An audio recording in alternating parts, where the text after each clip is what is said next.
નમસ્કાર મિત્રો.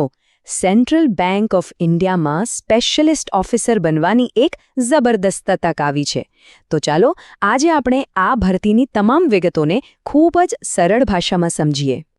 જી હા, બેંક દ્વારા ફોરેન એક્સચેન્જ ઓફિસર અને માર્કેટિંગ ઓફિસર જેવા ખાસ પદો માટે કુલ 350 જગ્યાઓ જાહેર કરવામાં આવી છે. આ ખૂબ જ મોટો આંકડો છે, એટલે આ તક બિલકુલ જવા દેવા જેવી નથી. અને હા, એક સૌથી મોટા અને સારા સમાચાર. અરજી કરવાની જે છેલ્લી તારીખ હતી તેને લંબાવવામાં આવી છે. હવે તમે 15 ફેબ્રુઆરી 2026 સુધી આરામથી અરજી કરી શકશો.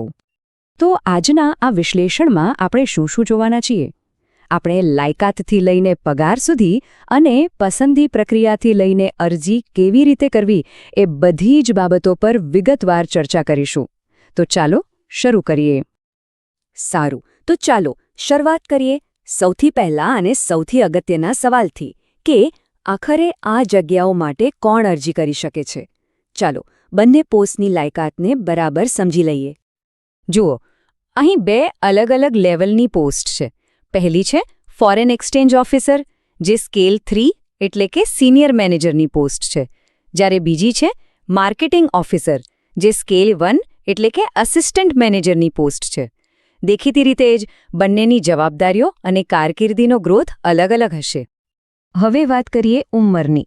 ફોરેન એક્સચેન્જ ઓફિસર માટે વય મર્યાદા 25 થી 35 વર્ષની છે, જ્યારે માર્કેટિંગ ઓફિસર માટે તે 22 થી 30 વર્ષની છે. અને હા, આ ઉંમરની ગણતરી 1 જાન્યુઆરી 2026ની સ્થિતિએ કરવામાં આવશે. હવે જરા જગ્યાઓનું વિભાજન જોઈએ. ફોરેન એક્સચેન્જ ઓફિસર માટે 50 જગ્યાઓ છે. પણ અહીં ધ્યાન આપવા જેવી વાત એ છે કે માર્કેટિંગ ઓફિસર માટે તો પૂરી 300 જગ્યાઓ છે. આ ખરેખર એક સુવર્ણ તક કહી શકાય. ટેબલમાં તમે કેટેગરી પ્રમાણેની બધી વિગતો જોઈ શકો છો. તો જો ફોરેન એક્સચેન્જ ઓફિસર બનવું હોય તો 3 વસ્તુઓ જરૂરી છે. પહેલું, ગ્રેજ્યુએશન. બીજું, IIBFનું ફોરેન એક્સચેન્જ ઓપરેશન્સનું સર્ટિફિકેટ, જે ફરજિયાત છે. અને ત્રીજું, કોઈપણ કોમર્શિયલ બેંકના ફોરેક્સ વિભાગમાં ઓછામાં ઓછો 2 વર્ષનો અનુભવ. હવે માર્કેટિંગ ઓફિસરની વાત કરીએ.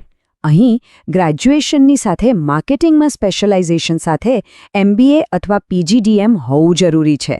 અનુભવની વાત કરીએ તો ટોટલ 2 વર્ષનો અનુભવ જોઈએ, જેમાંથી ઓછામાં ઓછો 1 વર્ષનો અનુભવ BFSI એટલે કે બેન્કિંગ, ફાઇનાન્સ કે ઇન્સ્યોરન્સ સેક્ટરમાં માર્કેટિંગનો હોવો ફરજિયાત છે. જે રીતે સરકારી ભરતીઓમાં હોય છે, અહીં પણ અનામત કેટેગરીના ઉમેદવારોને ઉપલી વયમર્યાદામાં છૂટછાટ મળશે. જેમ કે SC/ST માટે 5 વર્ષ, OBC માટે 3 વર્ષ અને દિવ્યાંગ ઉમેદવારો માટે પૂરા 10 વર્ષની છૂટછાટ લાગુ પડશે. સારું, લાયકાતની બધી વાત તો થઈ ગઈ. હવે આગળ વધીએ અને જોઈએ કે અરજી કરવાની તારીખો અને ફી વિશે શું માહિતી છે. આ તારીખો તમારા કેલેન્ડરમાં ખાસ નોંધી લેજો. અરજી કરવાની છેલ્લી તારીખ, જેમ મેં કહ્યું, 15 ફેબ્રુઆરી છે. અને જુઓ, પરીક્ષા ફેબ્રુઆરી-માર્ચમાં અને ઇન્ટરવ્યૂ માર્ચ-એપ્રિલમાં થવાની શક્યતા છે. એનો સીધો મતલબ છે કે તૈયારી માટે બહુ લાંબો સમય નથી મળવાનો. ફીની વાત કરીએ તો SC, ST, દિવ્યાંગ ઉમેદવારો અને તમામ મહિલા ઉમેદવારો માટે ફી માત્ર ₹175 છે, જ્યારે બાકીના બધા જ ઉમેદવારો માટે અરજી ફી ₹850 રાખવામાં આવી છે. ચાલો હવે એ મુદ્દા પર આવીએ જેનો બધાને ઇંતજાર હોય છે, એટલે કે પગાર. પસંદગી પામ્યા પછી કેટલો પગાર મળશે અને કામ કેવું હશે? પગારનું ધોરણ ખરેખર ખૂબ જ આકર્ષક છે. સિનિયર મેનેજરનો બેઝિક પગાર જ લગભગ 86,000થી શરૂ થાય છે અને આસિસ્ટન્ટ મેનેજરનો 48,000થી. પણ યાદ રાખજો, આ તો ખાલી બેઝિક પગાર છે. આની ઉપર મોંઘવારી ભથ્થું, ઘર ભાડું અને બીજા બધા ભથ્થા ઉમેરાશે, એટલે હાથમાં આવતો પગાર આનાથી ઘણો વધારે હશે. અને હા, એક વાત ધ્યાનમાં રાખવા જેવી છે. આ નોકરીમાં પોસ્ટિંગ બેંકની જરૂરિયાત મુજબ ભારતમાં ગમે ત્યાં થઈ શકે છે. પગાર વિશે જાણી લીધું. હવે એ સમજીએ કે આ નોકરી મેળવવા માટે કયા પડાવ પાર કરવા પડશે. એટલે કે સિલેક્શન પ્રોસેસ શું છે. પસંદગી પ્રક્રિયા એકદમ સીધી અને સ્પષ્ટ છે. મુખ્ય 2 સ્ટેપ છે. પહેલા એક ઓનલાઈન લેખિત પરીક્ષા અને પછી એક personal interview. Final merit list 70-30ના રેશિયોમાં બનશે, એટલે કે 70% વેટેજ લેખિત પરીક્ષાનું અને 30% ઇન્ટરવ્યૂનું.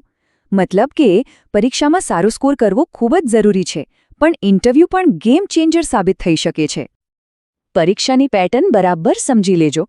કુલ 100 સવાલ હશે 100 માર્ક્સના અને સમય મળશે ફક્ત 60 મિનિટ. આનો સીધો મતલબ છે કે સ્પીડ બહુ જ મેટર કરશે. સારી વાત એ છે કે 70 સવાલ તો તમારા પોતાના ફિલ્ડમાંથી જ છે. બાકીના 30 સવાલ બેન્કિંગ અને જનરલ અવેરનેસના હશે. અને ઉમેદવારો માટે અહીં એક મોટામાં મોટા સારા સમાચાર છે. આ પરીક્ષામાં કોઈ નેગેટિવ માર્કિંગ નથી. મતલબ કે તમે કોઈ પણ સવાલ છોડ્યા વગર બધા જ અટેમ્પ્ટ કરી શકો છો. ખોટા જવાબનો કોઈ ડર નથી. ચાલો, હવે બધી માહિતી મેળવી લીધા પછી આપણે અંતિમ અને સૌથી મહત્વના ચરણ પર આવીએ કે આ નોકરી માટે ઓનલાઈન અરજી કેવી રીતે કરવાની છે. પ્રોસેસ એકદમ સિમ્પલ છે. બસ આટલું કરવાનું છે. બેંકની ઓફિશિયલ વેબસાઇટ પર જાઓ, રજિસ્ટ્રેશન કરો, બધી વિગતો ધ્યાનથી ફોર્મમાં ભરો, તમારા ડોક્યુમેન્ટ્સ અપલોડ કરો અને છેલ્લે ફી ભરીને ફોર્મ સબમિટ કરી દો. બસ થઈ ગયું. ફોર્મ ભરવા બેસો એ પહેલાં આટલી વસ્તુઓ સ્કેન કરીને તૈયાર રાખજો. તમારો લેટેસ્ટ પાસપોર્ટ સાઇઝ ફોટો, સહી, ડાબા અંગૂઠાની છાપ અને એક હેન્ડ રિટન ડિક્લેરેશન.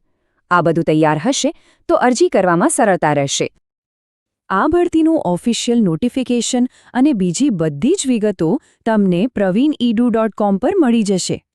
અને હા, ભવિષ્યની આવી જ અપડેટ્સ સમયસર મેળવવા માટે અમારા વોટ્સએપ અને ટેલિગ્રામ ગ્રુપ જોઈન કરવાનું બિલકુલ ચૂકતા નહીં.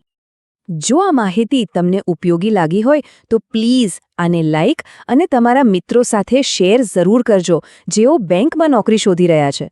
અને જે મિત્રો આજે પહેલી વાર આપણી સાથે જોડાયા છે એમને વિનંતી કે ચેનલને સબસ્ક્રાઇબ કરી લો અને બેલ આઇકન જરૂર દબાવજો જેથી કોઈ પણ નવી ભરતીની માહિતી તમારા સુધી સૌથી પહેલાં પહોંચે. અને જતાં જતાં એક સવાલ તમારા માટે. આજકાલ બેન્કિંગનું ક્ષેત્ર સતત બદલાઈ રહ્યું છે અને વધુ સ્પેશિયલાઇઝ્ડ થઈ રહ્યું છે. તમને શું લાગે છે, ભવિષ્યના સફળ બેન્કર બનવા માટે કઈ સ્કિલ્સ સૌથી વધુ જરૂરી હશે? આના પર જરૂરથી વિચાર કરજો. ખૂબ ખૂબ આભાર.